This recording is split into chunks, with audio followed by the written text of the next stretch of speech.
Miren, he vivido 70 años, pero mi vida de verdad, esa terminó a los 12. A esa edad, una niña debería estar jugando con muñecas, no preparando una boda. Pero la pobreza, la maldita pobreza, tiene la mano dura.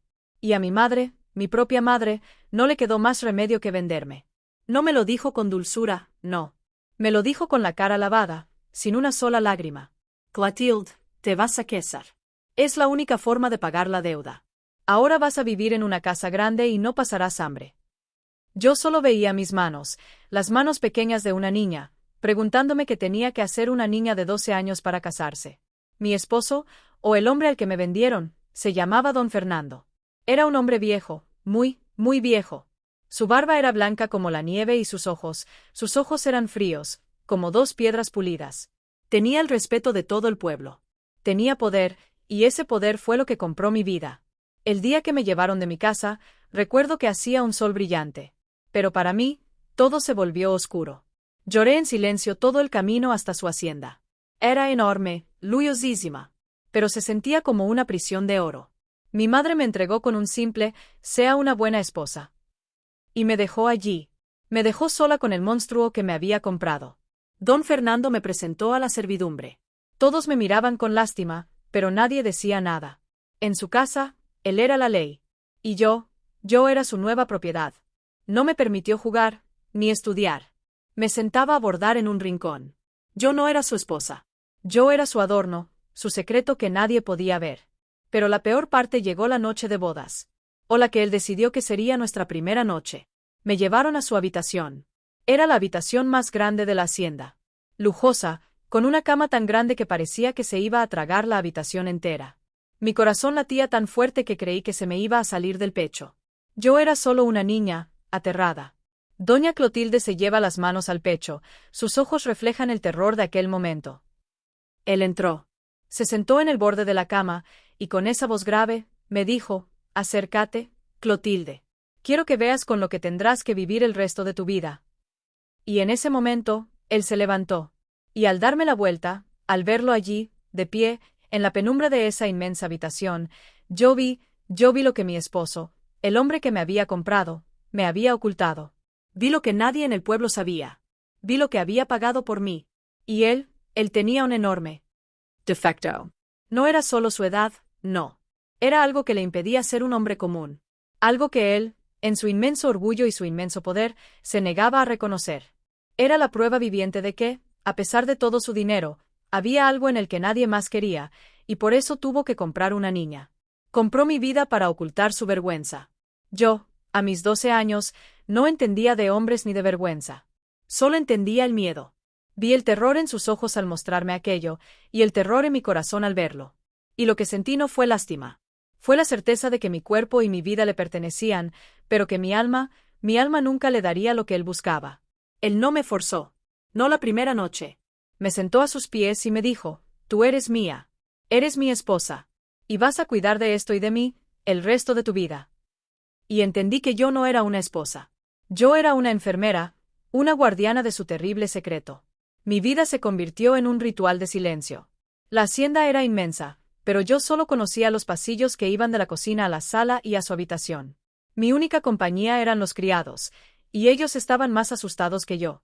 Me miraban con ojos vacíos, como si ya me hubieran enterrado. Si intentaba hablarles, solo negaban con la cabeza. No hable, niña. Don Fernando tiene oídos en las paredes. Doña Clotilde se lleva la mano a la boca, la emoción se apodera de ella. Pasaron los meses, y yo envejecí. Ya no jugaba. Me sentaba horas a bordar, y cada puntada era una lágrima. Mi cuerpo crecía, pero mi alma se marchitaba. Yo era la niña de don Fernando, y ese era mi título. Y él se encargaba de recordármelo. Si me veía mirando por la ventana con demasiada nostalgia, me decía, mira bien, Clotilde. Esto es lo que soy yo. Y esto es lo que tú eres. Un día, la pena me consumió. No pude más. Intenté hablar con la cocinera, doña Elena. Ella era la única que me daba una mirada un poco más cálida. La seguí hasta la huerta, lejos de las paredes de la casa, y le susurré, doña Elena, por favor, ayúdeme a escapar. Avísele a mi madre. Ella me agarró del brazo, me jaló con fuerza y me dijo con los ojos desorbitados, cállese, niña. ¿Quiere que nos mate a las dos? Don Fernando lo sabe todo. Le cortó la lengua al último que intentó ayudar a escapar a una de sus sirvientas. Aquí no hay salida. Acepte su vida. Y en ese momento, entendí la verdadera magnitud del poder que tenía sobre mí aquel hombre. No solo era su dinero o su defecto. Era su maldad. Su control total. Me sentí completamente atrapada. Era una jaula inmensa, y mi única esperanza, mi única salvación, estaba dentro de mi cabeza. Tenía que volverme tan fría como sus ojos para sobrevivir. Pero, ¿cómo hace una niña de 13 años para volverse fría? ¿Cómo se apaga el corazón cuando solo quiere correr? ¿Y qué pasa cuando el horror que ves todos los días te empieza a carcomer el alma? Y yo tuve que encontrar una manera de vivir en ese infierno. La forma fue sencilla, pero me costó el alma. Me volví una estatua. Dejé de llorar, dejé de sentir, dejé de ser Clotilde. Me convertí en la señora que cuidaba la casa y el terrible secreto de don Fernando. Entendí que mi cuerpo le pertenecía, pero mi mente, mis recuerdos, esos eran míos. Y en mi mente, yo seguía siendo una niña que jugaba en el río. Mi vida se volvió una rutina. Llevaba la comida a la mesa, hacía el bordado en silencio, sobre todo, me encargaba de la enorme carga que él había comprado. Me obligó a verlo todos los días, a tocarlo, a limpiarlo. Él quería que el horror que él vivía fuera mi horror. Pero yo miraba a través de él. Mi corazón estaba envuelto en hielo, y nada de lo que él hiciera podía romper esa capa. Los años pasaron. Pasaron como suspiros largos y vacíos. Cumplí 15, luego 18, luego 20. Ya no era la niña asustada, sino una mujer silenciosa, con una mirada tan vacía que creo que aterraba más a la servidumbre que las amenazas de don Fernando. Y él envejecía. Su cuerpo se hacía más débil. Y con su debilidad, su poder se desvanecía. Doña Clotilde se lleva la mano a la muñeca, como si todavía sintiera el peso de las cadenas. El hombre que me había comprado y me había forzado a una vida de terror, comenzó a depender de mí por completo. Yo, la niña inútil, que no sabía ni leer, era la única que sabía manejar la casa, las cuentas, y sobre todo, la única que conocía y lidiaba con el enorme peso de su secreto. Ya no me miraba con desprecio. Me miraba con miedo. Miedo a que yo lo abandonara y él tuviera que enfrentar su vergüenza en soledad. Mi venganza no fue un grito, fue el silencio de mis manos al cuidarlo. Mi triunfo fue verlo perder el control que una vez ejerció sobre mí. Y esperé. Esperé pacientemente, como se espera que el sol se ponga. Y un día, el sol se puso para él. Lo encontré en la cama. Ya no respiraba. Yo, la niña de 12 años, no sentí alivio. Sentí una liberación tan profunda que me mareó. Me senté junto a su cuerpo, no para llorar, sino para verlo. Él se había ido. Y con él, la jaula se había abierto. Pero la libertad es más pesada que las cadenas. Al día siguiente, el abogado llegó.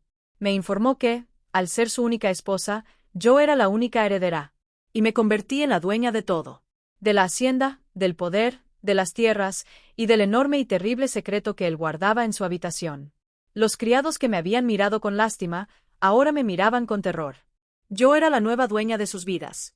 Y yo, que nunca tuve voz, ahora tenía todo el poder del pueblo en mis manos. Pero la pregunta era, ¿qué iba a hacer esta niña, ahora mujer, con el infierno que heredó? ¿Qué haría yo con el poder que me fue entregado a costa de mi infancia? ¿Y qué haría con aquella cosa que él tenía en su cuarto, y que yo odiaba con cada fibra de mi alma? El pueblo entero esperó a ver qué haría yo. Esperaron a que me volviera loca de dolor, o que me volviera una mujer cruel, como él. Pero yo, la niña vendida, tenía otros planes. Lo primero que hice fue ir a la habitación.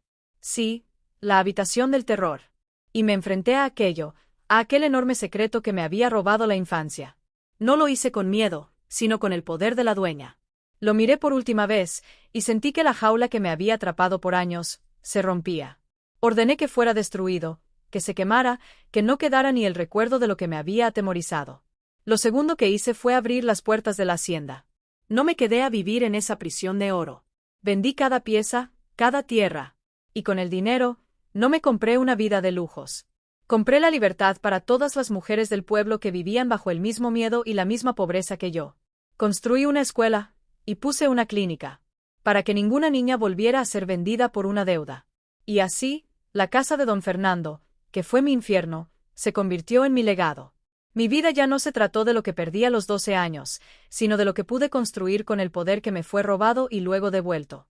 Me convertí en una mujer libre, con una cicatriz inmensa en el alma, sí, pero con la cabeza en alto. Porque al final, la verdadera fuerza no está en el poder que tienes sobre otros, sino en el poder que tienes sobre tu propio miedo.